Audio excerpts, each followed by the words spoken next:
He was once a prince who had it all: power, privilege, prestige. But today, Prince Andrew, Duke of York, has hit rock bottom in a way that even his harshest critics never imagined possible. What's just happened to him isn't just another scandal, another embarrassment, another headline. This is total annihilation. A humiliation so profound, so complete, that there's literally nowhere left to fall. And the worst part? He did this to himself. This is the story of a man who had every advantage in life and threw it all away in the most spectacular fashion imaginable. Let's go back to a time when Prince Andrew's future looked golden. February 1960. Queen Elizabeth II gives birth to her third child, a boy named Andrew. Unlike his older brother Charles, who bore the weight of being heir to the throne, Andrew could enjoy the privileges of royalty without the crushing pressure of future kingship. He was handsome, charming, and confident, perhaps too confident. In the 1980s, Andrew became Britain's most eligible bachelor. The press adored him. He dated actresses and models. When he flew helicopter missions during the Falklands War, he earned genuine respect as a combat veteran. The nickname Randy Andy followed him around, but it was said with a wink and a smile. His 1986 wedding to Sarah Ferguson was a national celebration. 2 daughters followed, Beatrice and Eugenie. From the outside, Andrew had everything a man could want. But cracks were already forming. Andrew's marriage collapsed in scandal when compromising photos of Sarah with another man surfaced. His reputation for arrogance grew. Palace staff dreaded working with him. Stories leaked about his explosive temper, his unreasonable demands, his belief that the world existed to serve him. Still, he was a prince. He was protected. He was untouchable. The name Jeffrey Epstein will forever be linked to Prince Andrew's downfall. When Andrew met Epstein in 1999 through Ghislaine Maxwell, he saw a gateway to extraordinary wealth and influence. Epstein had private jets, multiple mansions, an island in the Caribbean, and connections to billionaires, politicians, and celebrities worldwide. What Andrew either didn't see or didn't care about was the monster hiding behind the wealth. Epstein was a predator, a sex trafficker who built an empire on the exploitation of vulnerable young girls. In 2008, he pleaded guilty to soliciting prostitution from a minor and was required to register as a sex offender. Any reasonable person would have immediately cut all ties. Andrew didn't. He continued the friendship. He stayed at Epstein's homes. He was photographed walking through Central Park with Epstein just months after the financier's release from jail. When asked about it, Andrew claimed he was ending the friendship in person, at a convicted sex offender's mansion. For several days, the explanation was absurd, but Andrew thought he could get away with it. Virginia Giuffre's story sent shockwaves through the world. She came forward with a devastating allegation that Ghislaine Maxwell had trafficked her to Prince Andrew when she was just 17 years old. She described 3 separate sexual encounters with the prince in London, New York, and on Epstein's private island. She had details. She had dates. And she had a photograph. The image that would become seared into public consciousness showed Andrew with his arm around a teenage Virginia's waist, both of them smiling at the camera, with Ghislaine Maxwell standing nearby. It looked exactly like what Virginia said it was, evidence of their connection. Andrew's response: denial. But not just simple denial. He would later claim he had no recollection of meeting Virginia Giuffre. He suggested the photograph might not be real. He implied she was lying while claiming he didn't want to disparage her. The palace issued carefully worded statements. Andrew retreated from view. His lawyers prepared for battle. But the crisis was only beginning. As more Epstein victims came forward, as Ghislaine Maxwell was arrested and later convicted, the pressure on Andrew intensified. The public wanted answers. The media demanded accountability. And then Andrew made the worst decision of his life. Even now, years later, it remains one of the most catastrophic public relations disasters in modern history.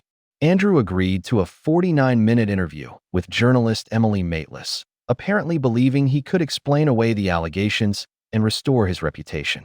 What followed was a masterclass in how to destroy yourself on camera. He claimed he was at a Pizza Express in Woking on the night he allegedly met Virginia at a London nightclub. He said he couldn't have been sweating on the dance floor as she described because he had a medical condition from the Falklands War that prevented him from perspiring. He said the photograph didn't look real because he never hugged people like that. Every answer made things worse. He showed zero empathy for Epstein's victims. He defended his friendship with a convicted sex offender by calling Epstein's homes convenient places to stay. He appeared defensive, evasive, and completely disconnected from reality. The public reaction was immediate and brutal. Within 72 hours, charities were dropping his patronage. Universities were removing his name from buildings. Major organizations were severing all ties. The hashtag Prince Andrew trended worldwide, and none of it was positive. For days after the interview aired, Andrew released a statement announcing he was stepping back from royal duties. The Queen, his greatest protector, had reportedly given him no choice. The fall was swift and total. But incredibly, it wasn't over.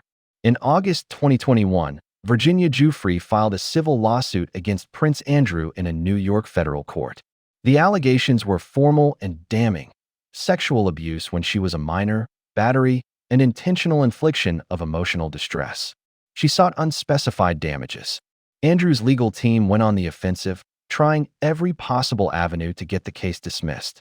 They argued jurisdictional issues. They challenged the validity of a previous settlement agreement between Giuffre and Epstein. They fought procedural battles. But Judge Lewis Kaplan ruled that the case could proceed. Andrew would have to face either a trial or a deposition. He would have to testify under oath. His accuser would have her day in court, and the whole world would be watching. The prospect was apparently too much to bear. In February 2022, Andrew's lawyers announced a settlement. While not admitting any wrongdoing, Andrew agreed to make a substantial donation to Virginia Giuffre's charity and pay her legal fees. Reports suggested the total figure was around £12 million. Where did the money come from?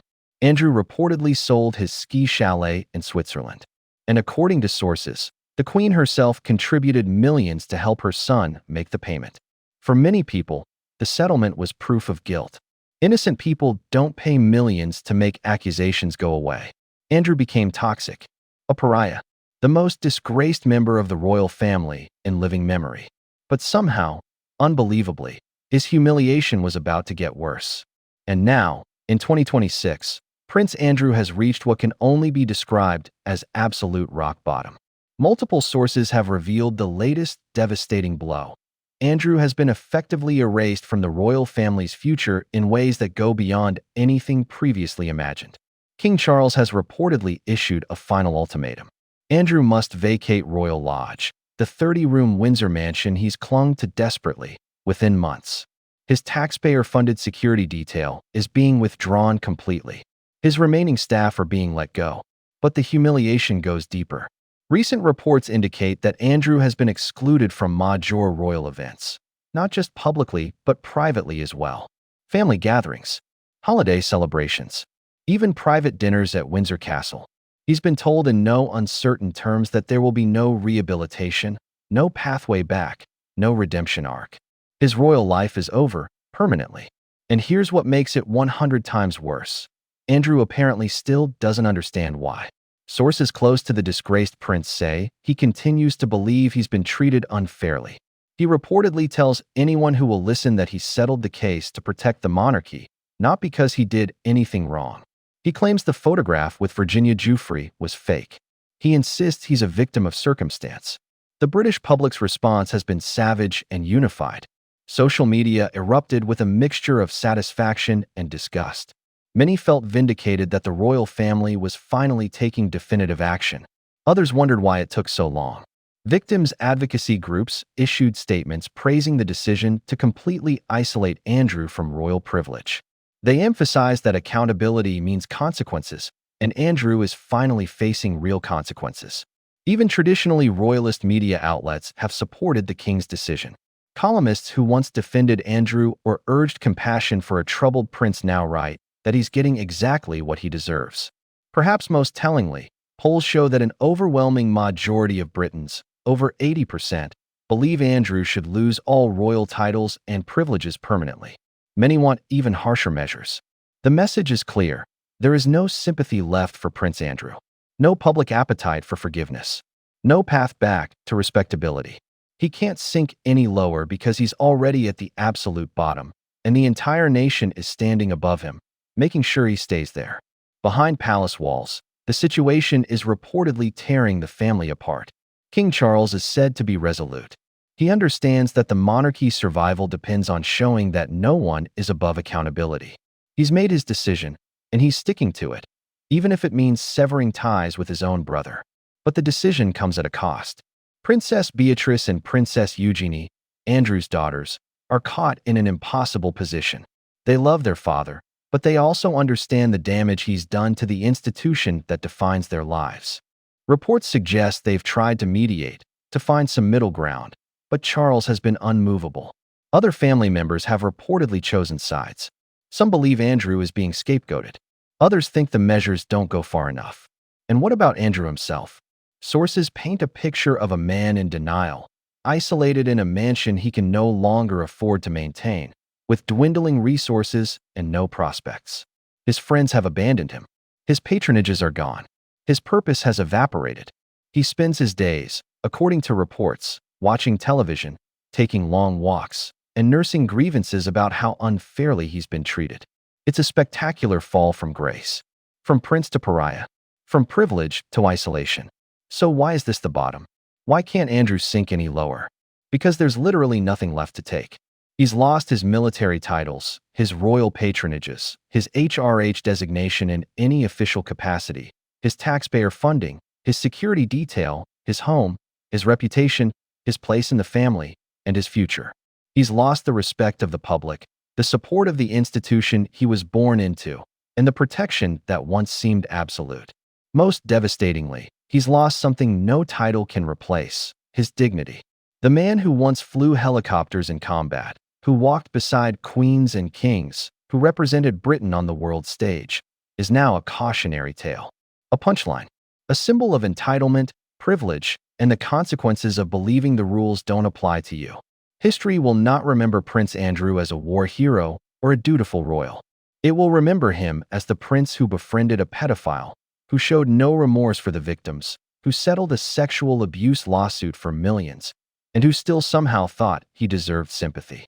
In the grand halls of Windsor Castle, where kings and queens have ruled for nearly 1,000 years, there's an empty chair where Prince Andrew once sat. That chair will remain empty, not because of a scandal that happened to him, but because of choices he made, friendships he cultivated, warnings he ignored, opportunities for accountability he rejected. Prince Andrew's humiliation is complete, total, and final. And the saddest part? As the rest of the world moves on, as the monarchy rebuilds without him, as history writes its verdict, Andrew still doesn't understand what he did wrong. That might be the greatest tragedy of all.